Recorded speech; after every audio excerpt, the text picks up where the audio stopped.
Juan de Garay funda la ciudad de Buenos Aires y la hace con 144 manzanas enclavadas en torno a una plaza central, la Plaza Mayor, hoy Plaza de Mayo.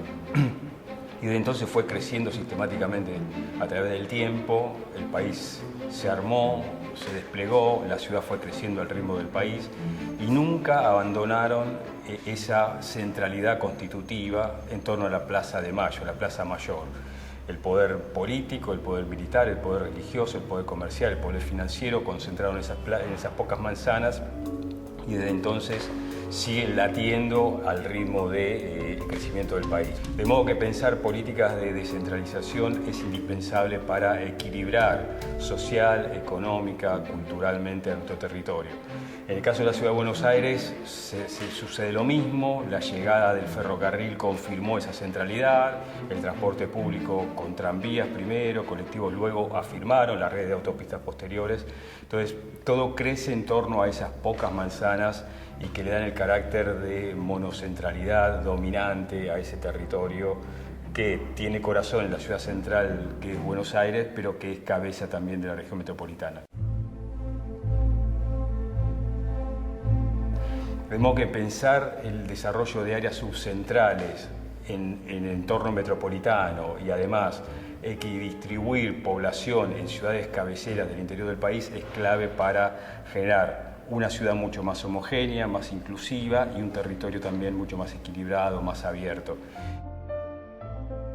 Es indispensable poder contribuir a iniciativas que tiendan a descentralizar nuestro territorio, tanto en términos metropolitanos como en términos nacionales. Un tercio de la población del país está concentrado en la región metropolitana de Buenos Aires y tenemos otras áreas como las de el sur de la Patagonia con una densidad equivalente a la del desierto del Sahara. Mientras que aquí vivimos 14, 15 millones de habitantes, se espera que en 2020, en el censo del 2020, 2 millones más de nuevos habitantes se hayan incorporado a este territorio y cada uno decidiendo su localización sin una estrategia demográfica que tenga cierta conducción política sobre su localización. Necesitamos pensar o repensar los dispositivos demográficos de nuestro país y en ese sentido también cómo se distribuyen a lo largo del espacio metropolitano. Esto es clave, de lo contrario estaremos concentrándonos con mayores niveles de hacinamiento, de inequidad, de asimetría, de desigualdades.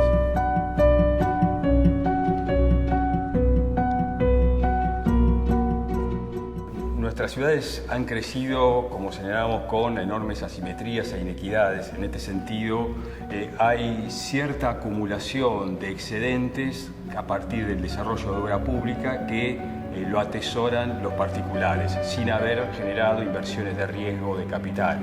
La llegada de un subterráneo con toda su infraestructura, sus estaciones y demás, valoriza los suelos del entorno, sin que los propietarios o los frentistas o los vecinos próximos hayan invertido de manera diferencial para hacer esas obras. Estas ciertas inequidades respecto a algún habitante que vive a varios kilómetros de esas infraestructuras, que contribuye en paridad con este vecino beneficiado, tienden a ser problematizados y empezaron a aparecer algunos dispositivos que permiten tender a equidistribuir cargas y beneficios.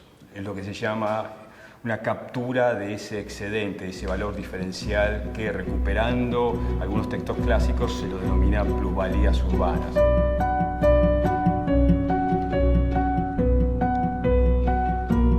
Para esto, desde hace 15, 20 años, viene asomando o esbozándose o delineándose algunos instrumentos que permiten captar esa externalidad para redirigirla a algún desarrollo de infraestructura particular. Entonces, todos esos vecinos directamente afectados o beneficiados por una obra a la que no han contribuido de manera diferencial, contribuyen con algún aporte para un fondo específico que es derivado a algún desarrollo de infraestructura social, equipamiento o algún desarrollo de estratégica.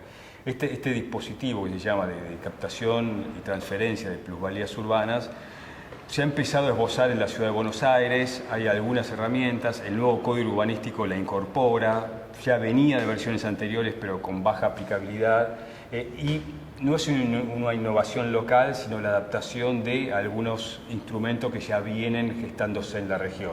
Estos mecanismos están aún en discusión, forman parte de leyes que tienen un proceso participativo y una discusión y una complejidad en su arquitectura extrema que, si bien la ciudad tiene como una ley de plusvalía que fue aprobada en diciembre del año pasado, en diciembre de 2018, su aplicabilidad está siendo monitoreada de modo de ver cuáles son los grises, los matices, las fisuras que puedan aparecer. Estamos en plena discusión, la llegada de este instrumento a la Ciudad de Buenos Aires va a permitir monitorearla, observarla y aplicarla con cierta eficiencia, pero también con alguna revisión periódica de modo de ir haciéndoles ajustes. Esto me parece es una herramienta clave, es una herramienta indispensable para la ciudad, para nuestras ciudades en general. Esperamos que en los próximos años esto tenga un mecanismo de implementación mucho más fluido, mucho más definido y que haya superado algunas fricciones que ahora puede tener en la práctica.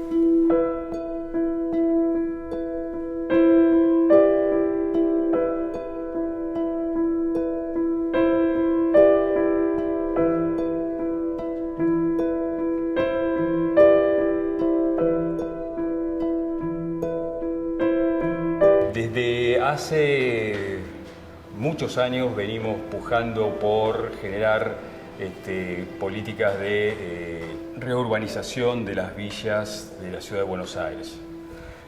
Tenemos villas en la Ciudad de Buenos Aires desde los años 30, Villa Tachito, Villa La Esperanza, fueron algunas de los primeros asentamientos que en el año 33 surgieron en torno al Puerto Nuevo, al puerto de Buenos Aires, donde los estibadores, sobre todo inmigrantes italianos y polacos, venían a trabajar en la carga y descarga de las embarcaciones, y para estar próximos al lugar de empleo, como jornaleros, se fueron asentando con el lastre, con chapas y demás, lo que hoy es la Villa 31. O sea que la llegada de las villas a Buenos Aires no es un fenómeno reciente, sino que son de larga data. Estamos casi a un siglo de contar con este modo de producción de ciudad. No es una innovación local, nuestras ciudades latinoamericanas crecen con estas asimetrías, con estas desigualdades, y esto es un problema estructural. ¿Qué hacer frente a este proceso? Ha sido una pregunta que también ha recorrido largas décadas. Hubo escenarios donde la erradicación era la política pública por excelencia, es decir, deportación a países de origen o puestos en un vagón al conurbano profundo, José Paz, Hurlingham, Malvinas y demás, sacarlos de la ciudad. Un clásico autor, Oscar Oslak, él habla tiene un libro clásico que se llama Merecer la ciudad, recupera una frase del Chopo, intendente de facto, donde decía: la ciudad hay que merecerla, no cualquiera puede usar y disfrutar la ciudad. Entonces, ironizando sobre la frase de este intendente de facto, hay que merecer la ciudad es un derecho de todos tenemos igualdad de oportunidades para disfrutar y gozar.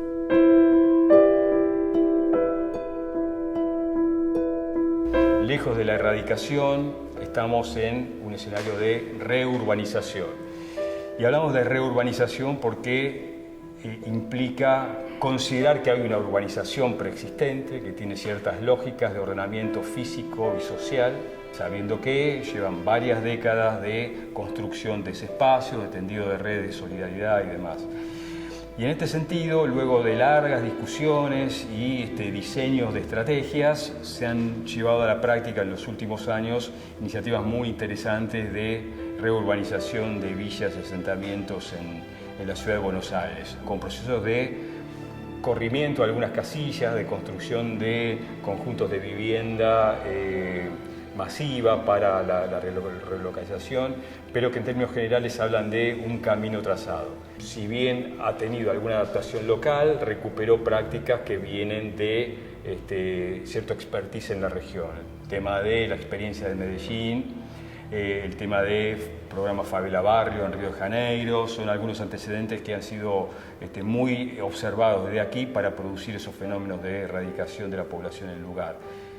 Y esto es un camino que, frente a la producción de ciudad con enormes asimetrías como la que nosotros tenemos, es una herramienta que tenemos que cada vez ir consolidando mucho más. Tenemos que pensar cómo incluir a esa población que no ha elegido vivir con esas condiciones de hacinamiento, de insalubridad muchas veces, sino que fue la respuesta que fueron encontrando frente a la ausencia de políticas públicas macroestructurales que resuelvan condiciones de vida mínimo. Experiencias como el Playón de Chacarita o Villa Fraga, Papa Francisco, la Villa 20, o Rodrigo Bueno, o la propia Villa 31 con el barrio Mujica, son experiencias recientes interesantes como para ver cómo se han ido adaptando, cómo se han ido llevando adelante procesos de reurbanización, con algunos procesos participativos, y la apuesta es a más participación, mayor representatividad, mayor participación en el proceso de toma de decisiones de los vecinos y ver cómo se involucran cada vez más. Hay voluntad por parte de las comunidades de participar en esos procesos, pero también requiere de una docencia urbana que vaya ganando complejidad como dispositivo. Hemos dado un paso importante, nos queda todavía mucho tiempo más por transitar.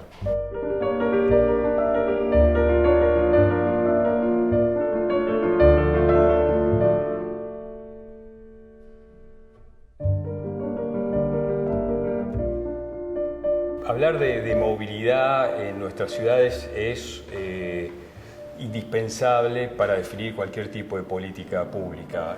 La movilidad se ha venido instalando como lo que se ha denominado los derechos de nueva generación.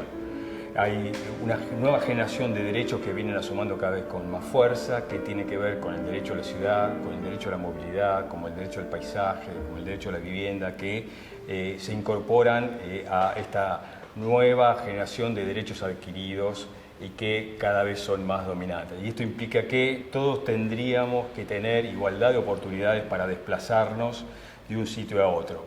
En la práctica no es tan así.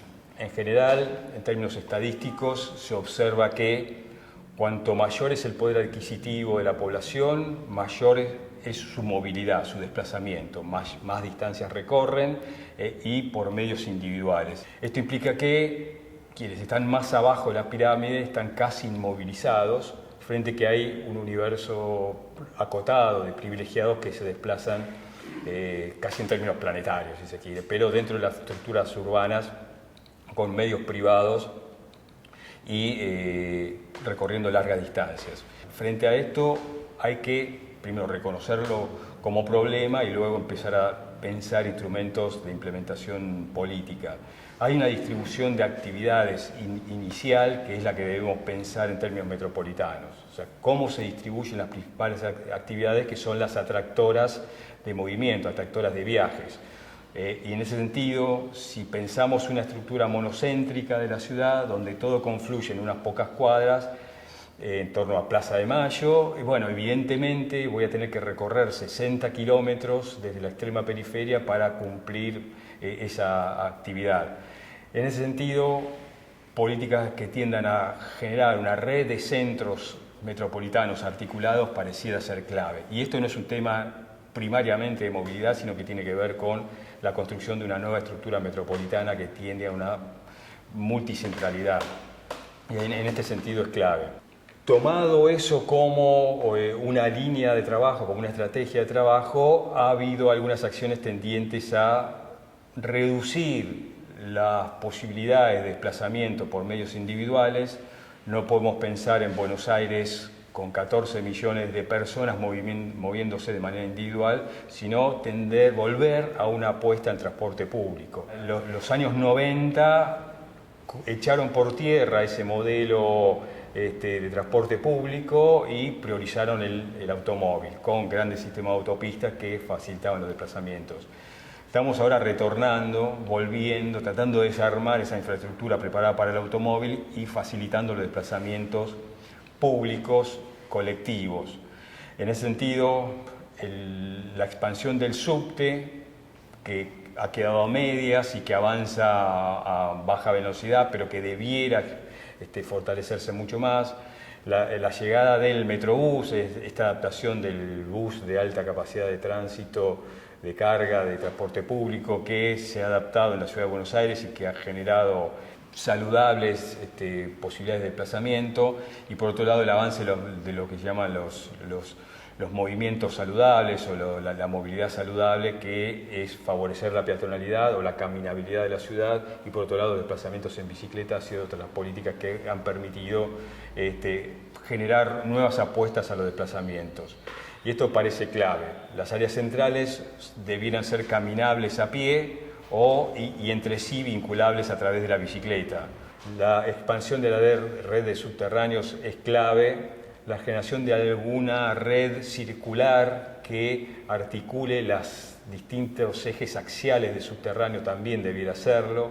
Siempre imaginé un subte que circule por General Paz, el Riachuelo y todo el borde del Río de la Plata, que esté dando la vuelta de manera sistemática y que vaya cosiendo las distintas axialidades de las líneas de subte, como tienen otras ciudades, Madrid y Londres, por ejemplo, que tienen esas redes circular, que son muy funcionales y que tienen en el cruce de redes playas disuasorias, donde vos puedas dejar tu automóvil en las entradas de la ciudad y luego ingresar a las áreas más densas por transporte público.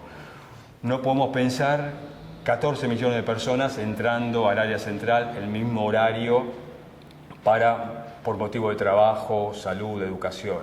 No hay infraestructura vial posible capaz de abastecer esa demanda, y esto implica que tengamos en horas pico de la mañana extrema saturación, con los enormes costos, las enormes externalidades, costos económicos, sociales, ambientales. No podemos seguir sosteniendo ese modelo, tenemos que empezar a pensar otra estrategia, y me parece que el camino de alentar el transporte público, de alentar la movilidad saludable, empieza a desactivar ese escenario que era tan inequitativo para nuestras ciudades.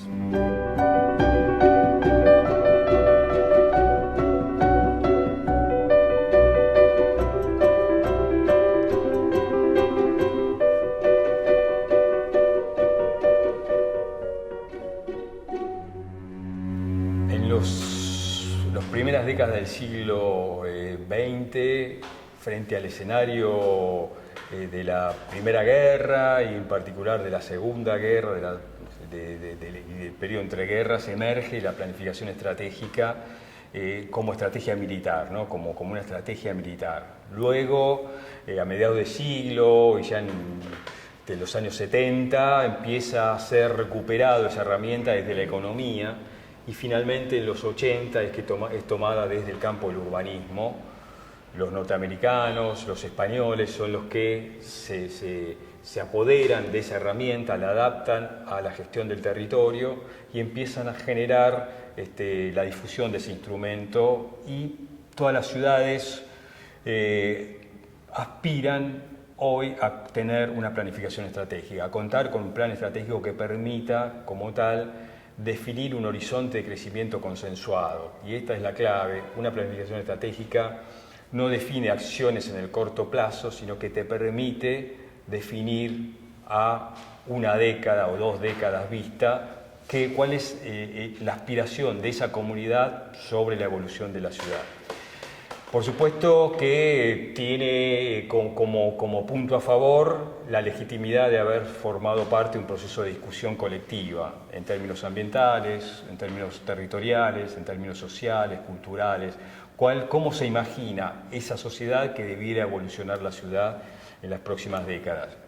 Frente a ese escenario, luego aparecen otros instrumentos que empiezan a darle viabilidad en el día a día y definir políticas, estrategias y acciones para la implementación inmediata, para implementación a mediano plazo y a largo plazo.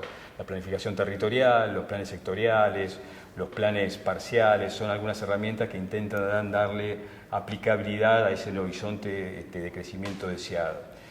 En ese sentido, y luego de ese boom de los años 80, que todas las ciudades empezaron a pujar por una planificación estratégica frente a un escenario donde las ciudades competían, se disputaban mercados, fueron surgiendo distintas experiencias, incluso planes estratégicos regionales, no solo que cumplía la prestación para una ciudad, sino para una región metropolitana, una región ambiental, y también aparecieron algunos planes nacionales, tipo nacionales.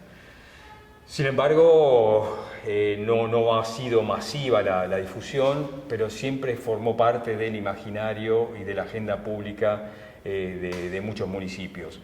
La Ciudad de Buenos Aires tiene desde hace más de 20 años un Consejo de Planeamiento Estratégico donde se define ese horizonte de crecimiento deseado. En este momento ha aprobado un plan estratégico que se llama Buenos Aires participativo hacia el 2035, con 20 años casi de horizonte. En ese sentido se define, bueno, de qué manera queremos ser cuando lleguemos a ese año y qué tenemos que ir pensando como para orientar ese crecimiento. ¿Qué tiene de bueno? Y la legitimidad de haber sido construido por los más amplios representantes de la comunidad local. Frente a eso se desprenden una cartera posible de leyes, una cartera posible de acciones y recomendaciones al Ejecutivo que permitan ir dándole viabilidad.